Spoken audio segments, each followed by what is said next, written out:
Welcome back to another episode of the Zag Talk podcast. This week we'll be discussing the Zags adding to their dominant start to the season with another ranked win against number 16 Virginia this last Saturday.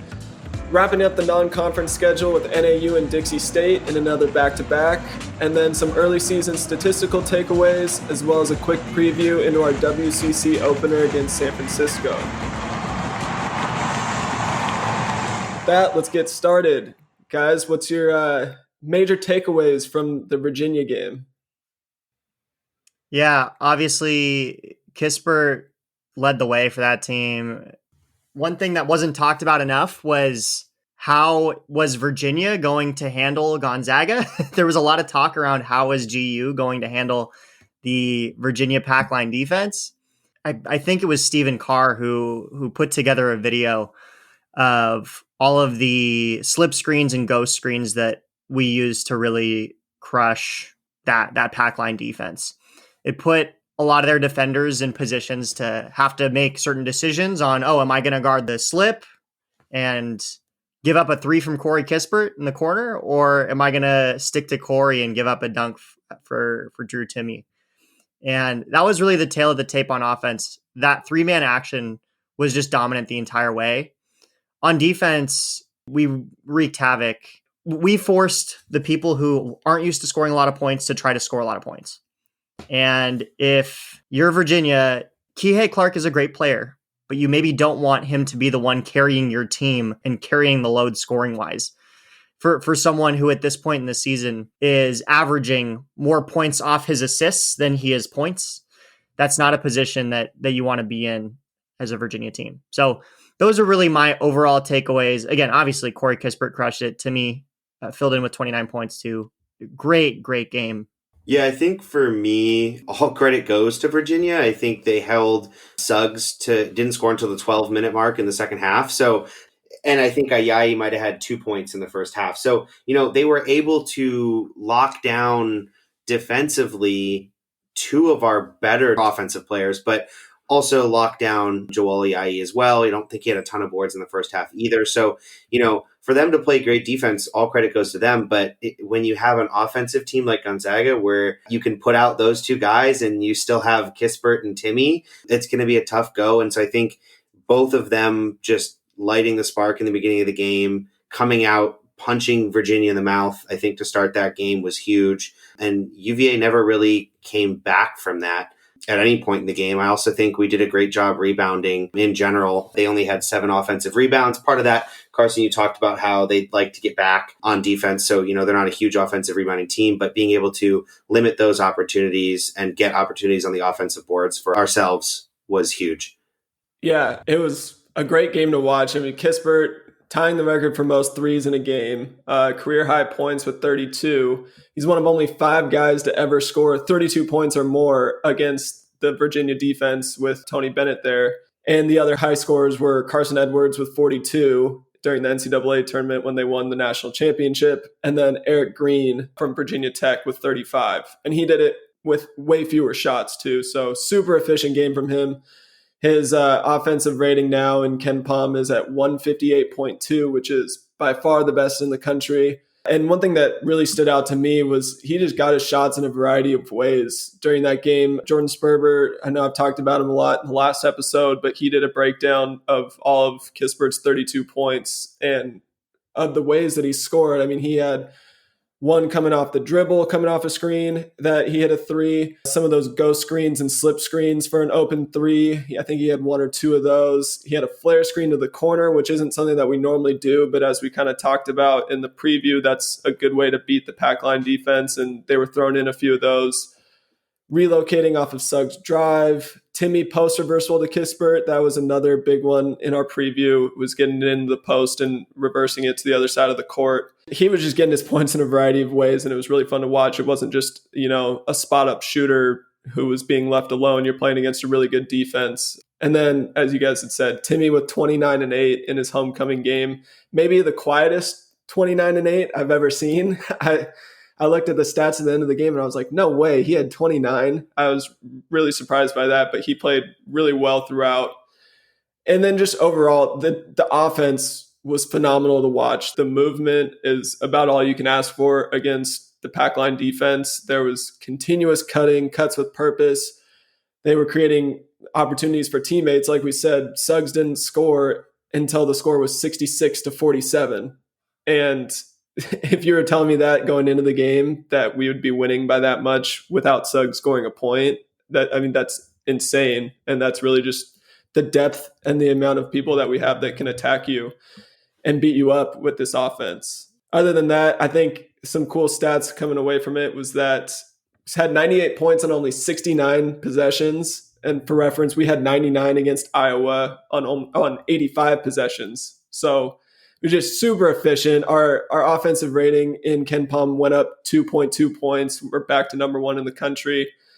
It's the first time since 2013 that Virginia's given up more than 90 points. And it's the second highest points per possession given up by a Tony Bennett Virginia team. The other one was against UW back in 2010. So just a crazy game. It's tough to have a better showing than that. I mean, a lead of 33 was our biggest lead. We never trailed in the game. Just flat out dominant performance to kind of wrap up our big non-conference games. Yeah, and I think total turnovers as well, going both ways. We really limited turnovers, only had 7 in the game. I know we talked about Suggs having some turnover issues in a couple of other games. He didn't have any turnovers that game, and we forced 15 turnovers. I think at least a couple of errant passes out of bounds, a couple of steals, at least 1 shot clock violation. So, I mean, they just did a really good job of locking up a really well-disciplined team. You know, Tony Bennett's a very well-respected coach, and I think that speaks volumes. Carson or B-Man, I don't remember which one of you it was, but we talked about, one of you mentioned that this very much reminded you of how we felt. Being a Virginia fan probably felt about how it felt to be playing Villanova back in 2016, 17. And, you know, we came out and played them and just got absolutely punched in the mouth and felt what it was like to play a team that's head and shoulders above you. And I think that's probably how UVA felt after this game. We really showed absolutely how dominant we are. And there's really only a couple of teams left in the nation that I think will really give us fits the rest of the way,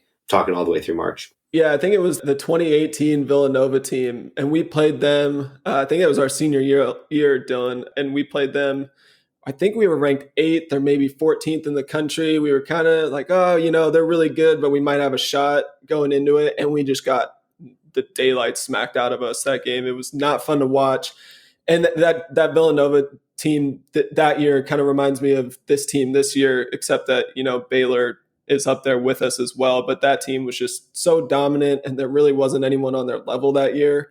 That's kind of the way it's looking right now, except for Baylor, which we obviously most likely won't get a chance to see until later in March. So yeah, I kind of had flashbacks to that, but in a lot better way watching that game on Saturday.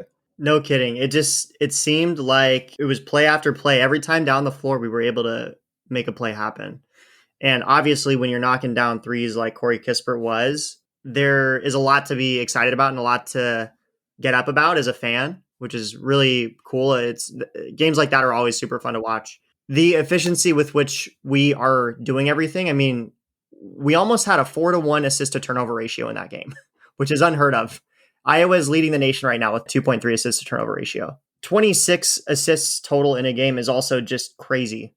And at this point, we're averaging 22 assists per game, which I think is a testament to how well we share the ball, not knowing that Andrew Nembhard was going to be playing 2 days before the season starts. And the fact that he has become such an integral part of the team. And he's obviously practicing with the starters a lot more, and it is showing. I think in the first game against Kansas, there were a lot of great plays that we made, but we missed on a few opportunities, or it was just a bad pass, or the timing was off. The timing doesn't seem off anymore. It seems like everyone is putting every foot right, at least against Virginia. And the timing with every single offensive play just seems spot on. And it's creating a lot of efficiencies for us on the whole, which is really cool to see. Yeah, and you mentioned like him probably practicing with the starters a lot. He's playing with the starters a lot as well. I mean, he had 30 minutes in that game, third highest minutes on the team. You've got, Yai actually played the most minutes that game at 35. Kispert at 30 and Nemhard at 30. And Nemhard also had 8 assists. So you talk about assists being valuable and having almost a 4-to-1 assist to turnover ratio. And Nemhard and now Suggs, who had 6 assists and 1 turnover in that game. Both of them just played really well at the guard position. So being able to not turn the ball over, especially in the backcourt, from your backcourt guys, is huge.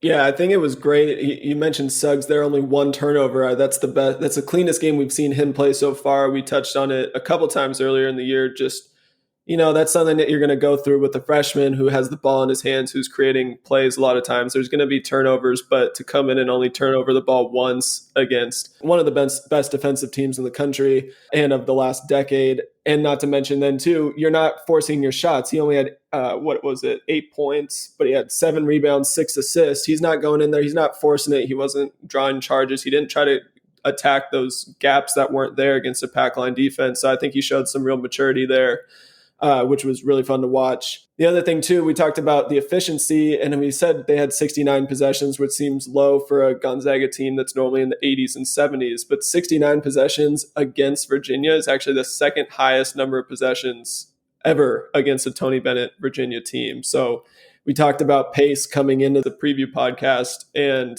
we didn't play our normal pace. We weren't completely up and down like we were, but 69 possessions against a Virginia team is phenomenal, and it really just shows we dictated the pace of that game.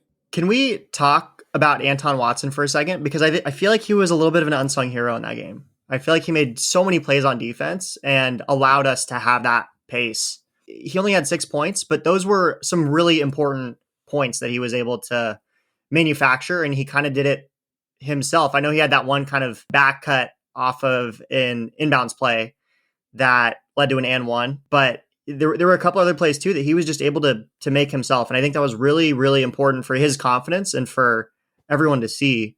What do you guys think about that? Yeah, you can tell they were kind of setting him up. They want to get him going early. They wanted to be aggressive, kind of like we saw in the second half of that doubleheader last week where, just that turnaround, drop step, dunk. They want to see that. They don't want him in those positions where he kind of has to think it through and he has to pause. And that's why the first play of the game, they went to him on that little back cut. And the thing that's kind of interesting to me, though, is I'm looking at it now. He only played 16 minutes. And I remember watching the second half and not seeing him in there very often. And I was kind of confused by that because it seems like he's playing well. But you can tell the confidence maybe isn't quite there still with the coaches, is, the saying where it doesn't matter who starts the game. It matters who finishes it and who's in there in crunch time. And he's not in there right now at that time. You look at the minutes and everyone's around 30 minutes of those main 6 players, except for Watson, who had 16. Next closest was Cook with 13. So still not quite there, but I like the direction he's going, and he's looked a lot better and more comfortable in the last couple games. So hopefully he keeps building on that through WCC.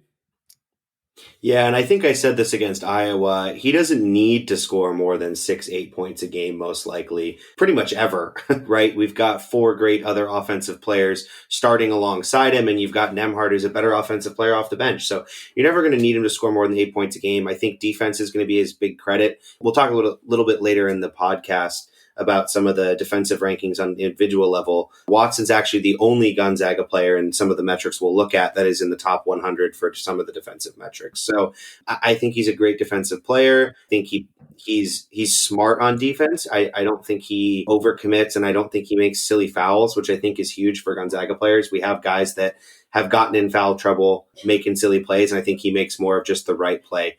Reminds me a lot of a guy like Clark. Obviously not putting up the flashy defensive numbers. It reminds me a lot of that type of player. Only other person of note, and you mentioned his name, he got 13 minutes. I think Aaron Cook really impressed me that game as well. Drew a really great charge in the second half. I think he really looked like the defensive player that Gonzaga was going to hopefully get coming into this season. And I think it's been nice. We've had Nemhard from an offensive perspective because I don't think Cook was ready to step into that offensive role that Nemhard's been having. But I think having yet another guard that can come off the bench and shut somebody down is going to be really nice for Gonzaga. And if he can get 13, 15 quality minutes a game, that's going to be really good. Yeah, I wanted to point him out too because, he only had 6 points, but the thing that stood out to me is he seems to be getting a little bit more comfortable attacking offensively in our offense. Now he had that one super nice move where he crossed the guy over pretty bad, got to the hoop, scored. And then he had one right after that too that it got called off for something. I'm not sure what it was, if it was a travel or no, it was the carry, which was... Yeah, I think he carried right. He did carry right before it, but it was still a really nice move. Yeah, he just looks like he's getting a little more comfortable. And I remember seeing Gino Crandall a few times when he was there as a transfer, when he started getting more comfortable and he had a few really big moves. Obviously against BYU, he sent Gollum out of his shoes. Or maybe it wasn't him, it was Emery. But he looks like he's getting more comfortable, and I think that's going to be huge. He knocked down a few big threes against Iowa, but now that he's attacking too, defensively it's going to be there. You can tell when you see him play that he's a quality defender, but if he can give you 6 to 8 points per game on a consistent basis, that's going to be huge for us off the bench. You know, you're not going to have to rely on him, but to pick up some of that slack if anyone's having an off night, I think that's huge. All good insights on Cook. I think we'll get into more of the metrics and stuff. I think one thing that's really apparent is that when Cook is on the floor, we are a slightly better defensive team, but on the offensive end, there's a little bit of a dip. I think part of that is also who he's kind of going in for. Like he's usually subbing for like Suggs, who's usually going off.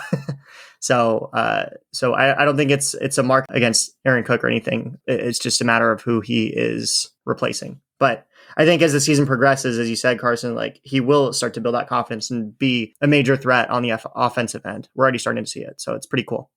All right. I have a little bit of a trivia question for you guys. Actually, two of them. After this game, Kispert's now averaging 22.4 points per game. Can either of you tell me the last time a Gonzaga player averaged 20 points per game or more on a season? I think I know, but I want to let Dylan go first. Curious to see what he says. Oh, man. The last Gonzaga player to average 20 points per game? I don't know if I have a clue. I'm going to guess Kelly Olynyk, but I don't think that's right. My guess is Kyle Wiltshire. It is Kyle Wiltshire in the 2015-16 season. And actually, Kelly Olynyk never averaged 20 points a game in his career at Gonzaga. Wiltshire averaged 20.4 his last year at Gonzaga. The most recent after that was Adam Morrison in the 05-06 season. He averaged 28.1 points per game. And then in 2001-2002, Dick Out averaged 21. Those are the only three in the last 20 years. Yeah, see, I was going to say Morrison, but I was like, there had to have been somebody since then. But yeah. There's been a lot of kind of 17 to 19 point per game people, but breaking the 20 point mark hasn't happened too often at Gonzaga, which brings me to the next one. Right now, if the season were to end today, or if this were to hold the rest of the year, we have Drew Timme and Corey Kispert averaging over 20 points per game. What is the last Gonzaga duo to have two guys averaging 20 in Gonzaga history? Duo. Oh my gosh. There's no way you guys are going to get this, but was it the same? It wasn't any of the guys or any of the years that you just mentioned, right? From no. So actually, okay. Adam Morrison one was close. Batista had 19.3, but I was just going to say that's the only one I could have guessed, but I thought you just said there was only four since. Okay, I'm gonna go out on a limb here. Would it be John Stockton and Jim McPhee? I actually don't know if they played together, but. No, but Jim McPhee is one of them. Oh. I don't know. It's the 1988-89 season. It was Jim McPhee and Doug Spradley. And that's actually the only other time, at least for what stats are available going back to the 1944 season, that two Zags have ever averaged 20 points in a season. So it's definitely something new for us. We don't normally get it's normally pretty spread out. I mean, we still have a pretty good variety this year with a lot of 9-point averages and a couple 6 or 7, but having two guys in the 20s is pretty rare. No kidding. And especially because other guys have kind of shown through as well in some games. Yeah, the fact that Suggs has had 27 and 25 or 24 and isn't one of those, it's pretty crazy. Yeah. I like that. Fun trivia. Well, should we switch gears and talk about some of the analytic stuff? I think that kind of ties in nicely to what we were talking about a second ago. Dylan, why don't you hit us with some of the high level of some of the Evan Miyakawa analytics? Yeah, absolutely. So Evan Mia has a great site, does a lot of analytics, both on the individual level, also on the team level. On the individual level, there's something called and I think we've talked about it in a previous episode, but I'm not 100% sure. So I'll give a quick overview. But the Bayesian performance rating. So there's kind of three prongs to it, or two that combine, I'll say. The first being your offensive one. So that reflects more of your offensive value that a player brings to his team when he's on the court. So this rating incorporates a player's individual efficiency stats and also accounts for the offensive strength of other teammates on the floor with him, and combines that with the defensive strength of the opponent's players on the floor. For all of these metrics, a higher rating is going to be better. We give any individual numbers, that's what it means. On the defensive side, pretty much the exact same thing. Instead, it's their defensive efficiency stats accounting for the defensive strength of players on the court with them on their team, along with the offensive strength of the opponent's players on the floor. Again, higher rating being better. And you actually, those numbers give you, both those metrics give you a number. You combine those numbers together and it gives you your overall Bayesian performance rating. This rating is kind of the ultimate measure. I wouldn't say it's like widely used, but in my opinion, and in Evan's as well, it's the ultimate measure of a player's overall value to his team when he's on the floor. This type of metric focuses on the idea that a player's contribution to the team's margin of victory actually matters the most, despite maybe individual outputs in a certain statistical category. He had a full-on thread about Gonzaga specifically, and I'll just go through some of the metrics that he cites. First of all, Gonzaga has 3 players in the top 10 in the Bayesian performance rating, which is very rare. Those players are Drew Timme at number 3, Corey Kispert at number 4, and Jalen Suggs at number 8. In the last 5 years, only the Villanova team from 2018 and last year's Kansas team had 3 players in the top 10. So we're in pretty good company there. And seeing as Nova obviously won the title back in 2018. Again, super good company. Gonzaga's depth is also insane with these metrics. We have 6 players in the top 50, and the only other time that's happened in the last 5 years is with Nova in 2018. Again, the title team back then. The other 3 players in the top 50 are Nembhard at number 26, Ayayi at 41, and Watson at 48. As a team, our offensive Bayesian performance rating of 76.1 is not only first in the nation, but again, the highest OBPR since Villanova in 2018. And we don't just rely on one player, but it's worth noting that Jalen Suggs leads the team in what's called the team efficiency margin, which is what you were just talking about a second ago, Dylan.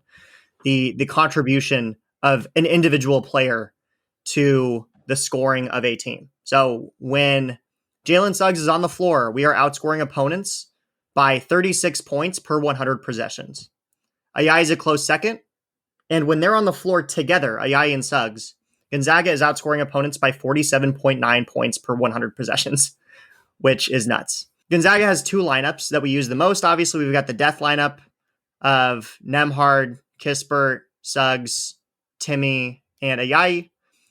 And then we've also got our traditional starting lineup, which includes Anton Watson.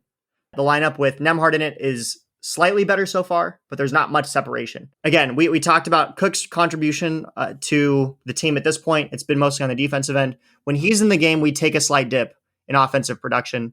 We expect that to level out as the season goes on. The last thing that he notes here in this deep dive is that Jalen Suggs doesn't just put up good numbers, but he makes every teammate better when he is on the floor.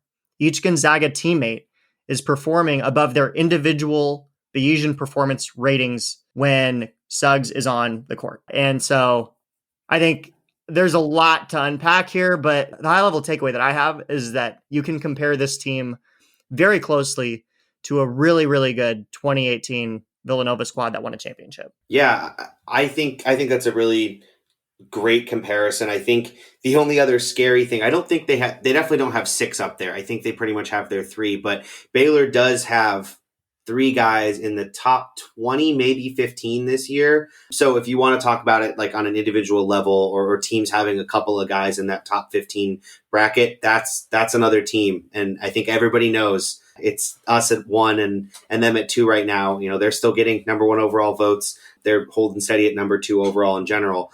So I think that's going to continue to hold. But I just think the depth is the biggest thing. I actually went back to our championship run team just to look at like, how does this break down, with 6 guys in the top, 50, how does this break down compared to that championship run team? Because we know that, that was obviously a really good team. The number one player in the country that year for overall BPR was Nigel. It wasn't just for his offense, though. You talk about the number one overall player in the country this year, it's Luka Garza. That's mostly due to the fact that his offense is absolutely ridiculous. Nigel wasn't like that. He was well-rounded. He was at 13 for offense. He was actually in the top 5 for defense, which combined put him at number 1 overall.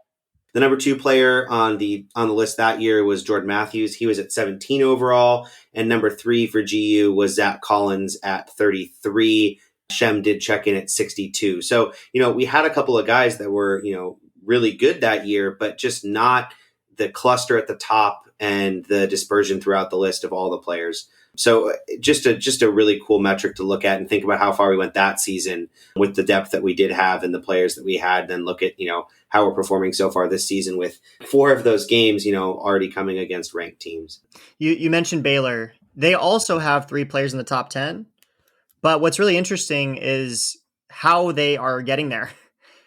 Davion Mitchell and Jared Butler both are pretty solid consistently on both ends of the floor, but neither of them achieve the level of offensive BPR that Drew Timme, Corey Kispert, or Jalen Suggs do. But on the flip side, Mark Vital is in there at number 7, and he is by no means an offensive firepower type player, but he checks in at a really solid 43 for his defensive BPR, which is second among players in the top 10. And so I think what's really interesting is that we've got Drew Timme and Corey Kispert approaching 60 in their offensive BPR, and zero of Baylor's players that are in the top 10 are above 47. So we are a significantly better team offensively with our 3 players. And the other player that has a higher offensive rating than any of our 3 players is Luka Garza. So I think that, again, goes to show at this point, we are an extremely effective team on the offensive end. Maybe a little bit of room for improvement on the defensive end, but considering who we've played, I know that these numbers are supposed to be adjusted for that. But I mean, we've played 4 of the top 15 teams in the country at this point. And, considering who Iowa played, with basically 6 cupcakes, until they met up with us, UNC, yada, yada, yada, you get the idea. But Luka Garza has been beating up on cupcake teams. We've been facing the top competition in the country. So yeah, I don't know. Overall, these metrics are really cool to look at. I look at them on a fairly regular basis, and Evan Miyakawa is very active on Twitter at Evan Mia. And so, yeah, follow him. He's got some cool insights. Yeah, and piggybacking off of that, with Baylor, I just double checked. It looks like, because I assumed they would have 4. I figured it would be, their 3 guards with Mitchell, Butler, and Teague, and then Vital would be on there too, and that's what it is. Teague's outside the top 10 right now at number 12, but other than that, they don't have anybody else in the top 50. So they have 4 right up there at the top, and we have 6 kind of spread out through. I'm kind of surprised, I guess, that Watson's in there with how he's played so far from an efficiency standpoint. But I mean, that just shows you if he goes and keeps playing and progressing it the way he is right now, I mean, it's going to be pretty big by the time the end of the year comes through. And also with Suggs, that West Virginia game, I know, kind of messed with these numbers a little bit at first because he didn't really play. He missed a big chunk of it. And then also when he came back, he wasn't really his normal self. So it'll be interesting to see how he progresses throughout the season if he moves up, like I would assume he might a little bit. The other thing too, so moving over to Ken Palm a little bit, is we are the only team with 2 players in his Player of the Year standings, Drew Timme at number 4 and Suggs at number 6. Kispert's not in the top 10, but we're the only team there that has 2 guys on the same team that are in the top 10. So, I mean, it's a wealth of talent this year. And that's kind of the comparison between us and Baylor, is that they have multiple guys that can score and get it done and can hurt you in different ways. So that's why I'm bummed that we didn't get to play that game, or probably won't get to play that game. But I'm also a little bit happy that might get pushed off until March, only because of the way we're playing right now. If we go in there and just blow them out like we have every other team, which I'm not saying I think that would have happened, but if it does, I think going into March, we would have had a very different vibe going on where we would have just been like, nobody's playing with us. Like we smacked the crap out of everybody. Like who's left to beat kind of thing. And hopefully we don't have that and we can kind of go through, get our work done. But I think that could kind of lead to it because as some people have said, glad we didn't play that game because we would have crowned a champion in January, that kind of thing, which generally leads to not good things for that team later in March. We saw that with Duke. When was that? 2018, 2019. Yeah. And the undefeated Kentucky team that lost in the tournament. So I don't know. I'm glad that's getting pushed off. It's a little like flavor saver for later in the year. I've said this before, and I don't think I want it this year because I don't know if I really want to lose a WCC game at this point, but I do love a one-loss Gonzaga team. I think when they lose that first game of the season, the last couple of years, that's really put a spark in them going into the tournament. You talk about losing the WCC championship a couple of years ago. You talk about losing to St. Mary's at home on senior night or BYU at home. Like those games light a fire under your ass. And I think like that's a great thing to have going into March Madness. I never, ever, ever want Gonzaga's first loss to come in the tournament. I would way rather have us lose a regular season game against a good team than ever have the first loss come in the tournament. I mean, I think that's an obvious. I don't think that's a hot take or anything, but I do think like they play a lot better when they get punched in the face at least once during the season. I think what's interesting is being in the WCC has put Gonzaga in a really interesting spot, and it's made Mark Few and the coaching staff have to be a little bit innovative in how the team stays motivated sometimes. And I think you're right, Dylan. In years past, I have been of that same frame of mind. It'd be good for us to lose a game. It'd be good for us to, get taken down a peg a little bit. What's really crazy about this team is that even though they're head and shoulders, they're kind of in a tier of their own at this point, or maybe Gonzaga and Baylor are in a tier of their own. It doesn't seem like they're playing like that, which is really, I don't know, it's different. And I think it was Matt Norlander who said it on the Ion College Basketball podcast the other day.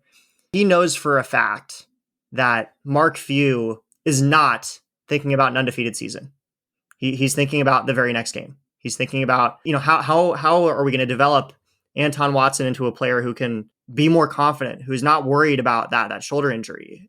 That's what he's focused on. He's not worried about the stuff that's being talked about on Twitter or on TV. I think that in years past, I would have said, look, let's have a loss in the regular season. It might be good for us, but I think this year is something different. It's a little special. And I think that we can have those moments of clarity throughout the season without actually taking an L. Yeah, and I think something that we talked about last week a little bit with the scheduling and how we have a lot more diversity in the type of team we've played this year is another thing that'll help that. We talked about in 2018, 2019, that team came up against Texas Tech, and we hadn't really seen anything like them at that point that year. We'd been tested and actually lost to North Carolina and Tennessee, but we just hadn't gotten that type of test. And I think that's one thing that'll do us some favors later in the year is that we have played a Virginia team that plays a really tough defense and a really slow pace. We played a West Virginia team that mucks it up and plays just kind of a crazy game of basketball and doesn't make you comfortable. And then we played the second best offense in the country. And, the list goes on. And I think that's going to be huge for us. I don't think this is one of those years necessarily where it's like, oh God, let's get that loss out of the way. Like, please, I'm sure at the end of WCC, we're going to be, especially if we, have some close games and we're just not clicking at the end of the season, that might be like, is it better to have it now? But honestly, I don't know if this team is going to get tested like that in the WCC this year. But who knows? It's going to be an interesting season. Who knows? I mean, we could get a pause because two teams have COVID in their program, and maybe we go schedule Baylor or another top 10 team partway through conference play because we have spots open on our schedule. So this whole season is just going to be the rest of the year.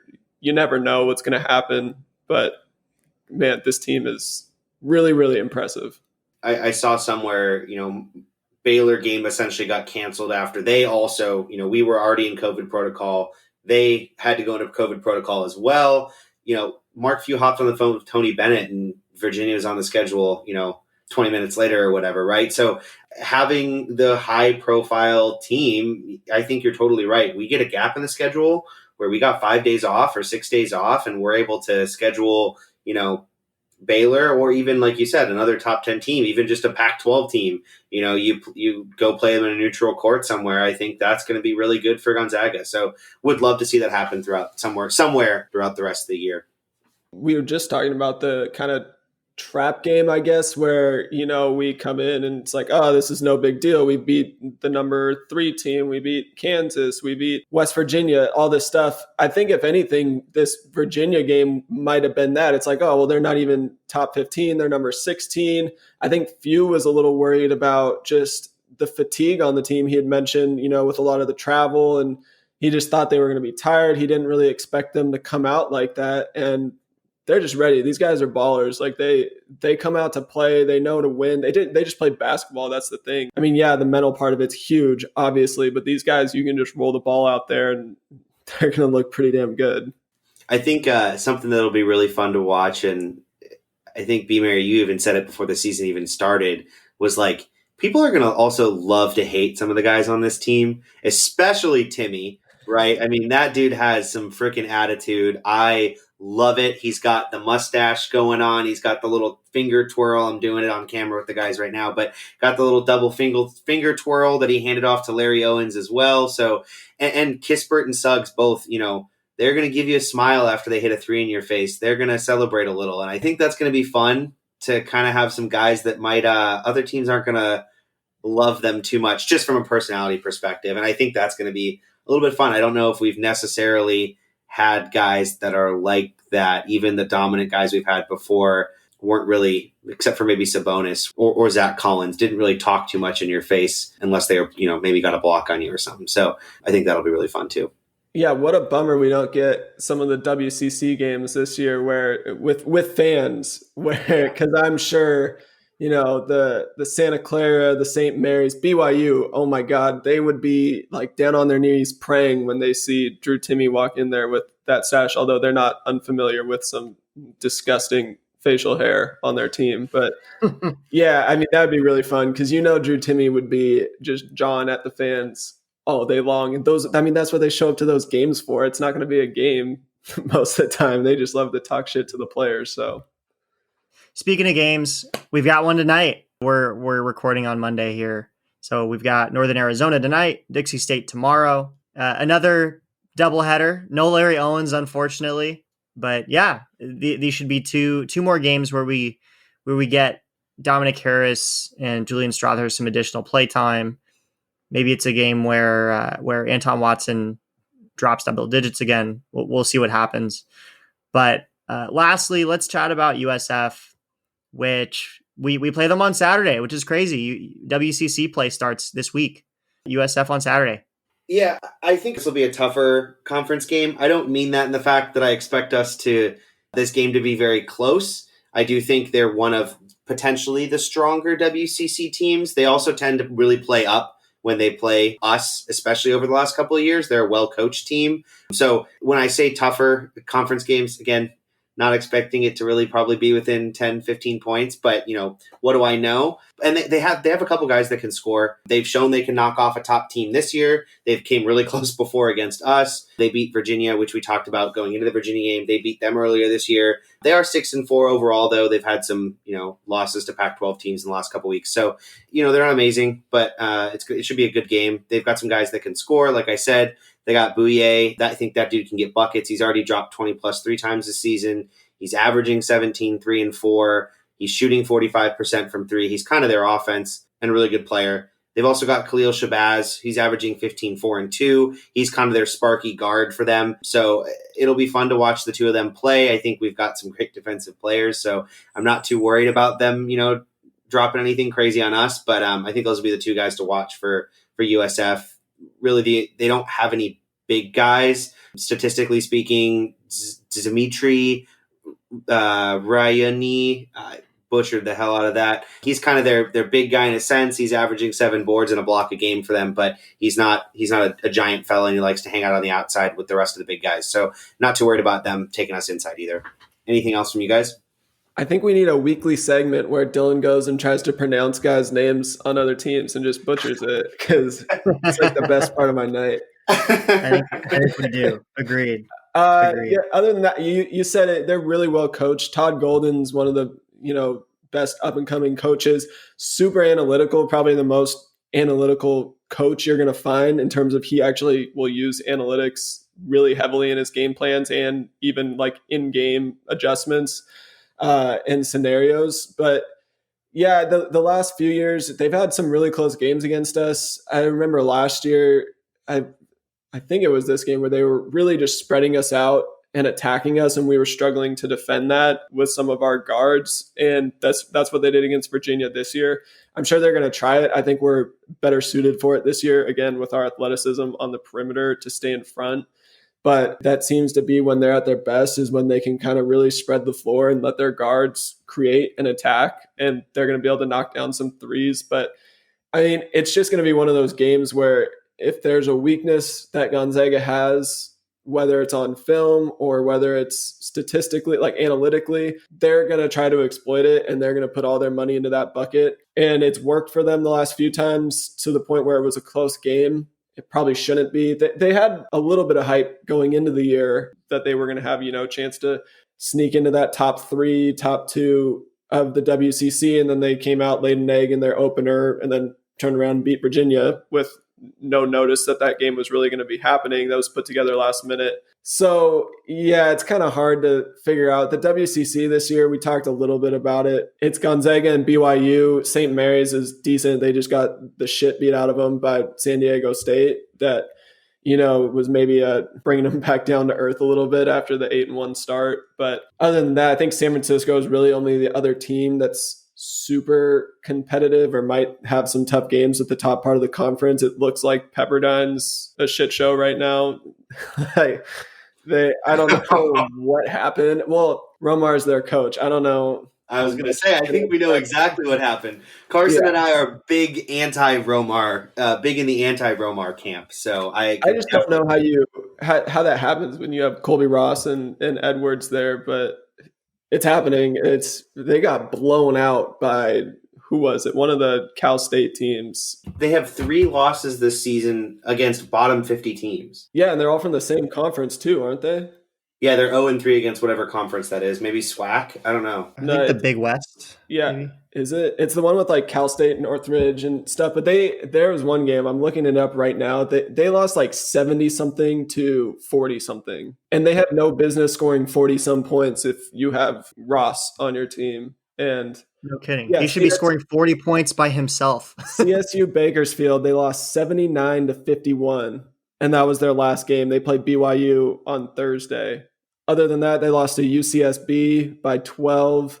And they lost to Cal State Northridge by 5. So super weird. And I'm sure they're going to have a few games. They're going to knock off BYU or St. Mary's or something just because they have Colby Ross. But yeah, I don't know what's happening. LMU is going to be decent this year, but I don't think they're going to really do much. I mean, it really is when you look at the KenPom rankings. I think St. Mary's is like 68 or something like that. And then San Francisco's in the 70s, and then it drops to like 120 something after that. Mm-hmm. So yeah, who knows? It's going to be a bloodbath in the middle part of the league, and I think among the 2 through 4 teams also. I texted you guys and going into the second game, and I said we're going to get to 20 before they get to 4 points wise, and that's exactly what happened. And I think that's exactly what's going to happen in probably 80%. If not more, of our WCC games, is we're just going to put out either the death lineup or the lineup with Watson. I think either one's going to just punch WCC in the mouth. We almost got to 20 before Virginia got to 4. True statement. Last few quick notes on USF specifically. I just want to sneak these in so that everyone's kind of aware of what they're going to see on Saturday. USF, they like to force one-on-one action when they're on the defensive end. And that is evident by the way that they play help defense, meaning they don't. I watched highlights of their game against Cal, and very little help defensively. Cal was able to get to the basket pretty easily because no one was really helping at all on the drives. But what that translates to is USF allowing just 26.7% shooting from 3, which is pretty high up there in the national rankings for that stat. And I think, again, Carson, it goes back to what you said about the analytics piece. There must be something in the numbers where Todd Golden has said, we need to reduce the amount of open threes that teams can take and make people drive and make it a little bit difficult. On offense, Dylan, as you said, Bouye is kind of their guy. He makes all the plays, but at the end of the day, they're trying to create shots for themselves individually. They rank 159th in the country in assists per game.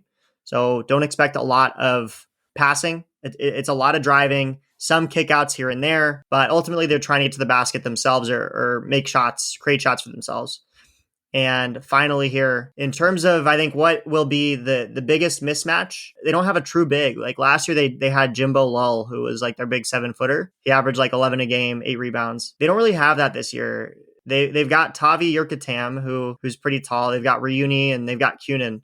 All those guys are taller than 6'8", but they mostly like to play on the perimeter. So I would expect to see a lot of post-ups for Drew Timme and pick and roll situations to see how they handle those. And ultimately, I think we'll be able to attack the basket pretty well against them. They basically play the opposite of a pack line situation, or they play the opposite of a pack line defense. And so that'll allow us to find the driving lanes a lot easier than we were able to against Virginia. And ultimately, we'll probably make less threes, but that's fine because we didn't make hardly any in our first 3 games anyway. And the results speak for themselves. So yeah, so that's kind of a preview of what we're going to see on Saturday.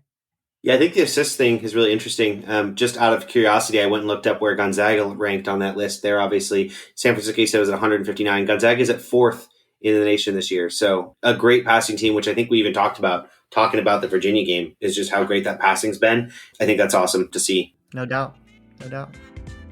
All right, thank you for tuning in to another episode of the Zag Talk podcast. Remember to leave us a rating and review on Apple Podcast if you feel so compelled. It helps us shoot up the ranking list. Other than that, we'll be back next week with some more talk on the San Francisco game and then upcoming WCC play. Go Zags! Go Zags!